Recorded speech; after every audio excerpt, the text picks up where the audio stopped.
Hello friends, कहानी पसंद आए तो वीडियो को लाइक करें और चैनल को सब्सक्राइब करें। आज की हमारी कहानी है मॉडर्न बहू। तो आइए शुरू करते हैं। नीतू ने 2 साल तक यूएसए में पढ़ाई की थी और उसके बाद 1 साल नौकरी करने के बाद अपने सहकर्मी रवि के साथ विवाह करने का फैसला लिया था। नीतू के माता पिता तो मुंबई में ही सेटल्ड थे। अंततः उसका बचपन भी मुंबई में ही गुजरा था और वह काफी मॉडर्न थी।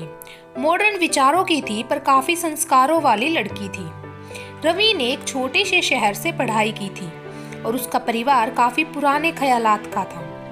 उसके बड़े भाई की शादी एक ऐसे लड़की से की गई थी जो आधुनिकता से काफी दूर थी और जो पुराने रीति रिवाजों का अनुसरण करने वाली बहू साबित हुई, जिस कारण वह पूरे परिवार की चहेती बन गई थी।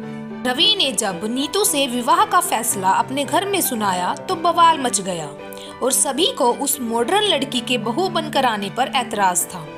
रवि के दादा दादी ने तो यहाँ तक कह दिया कि वह मॉडर्न लड़की अगर घर की बहू बनी तो घर टूटकर बिखर जाएगा, जिसे कि बड़ी बहू ने पहले से जैसा था उसे यथावत रहने दिया है।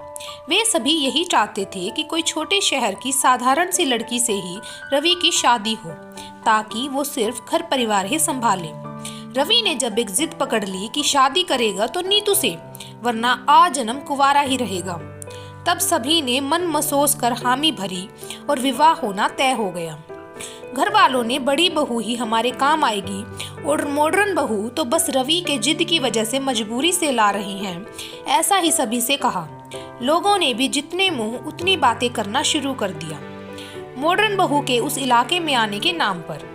लोग तो यहाँ तक कह गए कि रवि ने ऐसा निर्णय लेकर पूरे इलाके का नाम उछाला है। फिर सभी रवि को निर्दोष बताते हुए इस शादी को उस मॉडर्न लड़की का छलावा तक करार दे दिया। शादी हुई और नीतू बहू बनकर उस छोटे से गांव में गई जहां सुविधा की चीजें लगभग न के बराबर थी और रस्मों के नाम पर उससे ऐसा काम करवाया गया जो कि उसने कभी नहीं किया था, पर सभी रस्मों को खुशी से पूरा किया। दादी प्रभावित हो गई और लोगों के बीच तारीफ करते हुए बोली कि इतने बड़े शहर की लड़की होकर भी सारी ग्रामीण रस्म को निभाने वाली मेरी नई बहू बहुत अच्छी है। नीतू हर रात दादी और अपनी सास की मालिश करके ही सोने जाती थी, जो कि बड़ी बहू ने कभी नहीं किया था। अपने व्यवहार से 10 दिनों में ही नीतू ने सभी का दिल जीत लिया था। उसने एक पल को भी पल्लू सर से नीचे नहीं खिसकने दिया था, जिस कारण इतनी संस्कारी मॉडर्न बहू की संज्ञा पूरे इलाके वालों ने दे दी।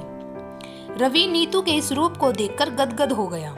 उस दिन रवि और नीतू हनीमून पर जाने के लिए पूरी तरह तैयार हो चुके थे कि दादाजी के छाती में दर्द हुआ।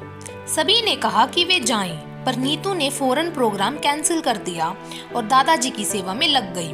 उसने दिन रात जागकर अस्पताल में भर्ती दादाजी की सेवा की और जब दादाजी वापस घर आ गए तभी उसने चैन की सांस ली। आज शादी के पूरे 1 महीने बाद रवि और नीतू को वापस यूएसए जाने के लिए निकलना था। उनकी तैयारी पूरी हो चुकी थी। पूरे मोहल्ले वाले उनको विदा करने के लिए जमा हो गए थे। सभी अपने मोहल्ले की नई संस्कारी बहू को प्यार से विदा करने के लिए खड़े थे। दादाजी और दादी जी के तो आंसू थम नहीं रहे थे और जाते वक्त उन दोनों ने नीतू को बताया कि वे पूर्व अनुमान लगाकर कितना गलत सोच रहे थे अपने पोते की बहू के मॉडर्न होने के नाम पर। आज उनके आंखों से पश्चाताप के आंसू निकलने लगे कि अगर उनके अनुसार ये शादी नहीं होती तो वे एक प्यारी बहू के प्यार और सेवा से वंचित रह जाते। समाप्त। आज की कहानी आप लोगों को कैसी लगी कमेंट बॉक्स में कमेंट करके जरूर बताएं। धन्यवाद।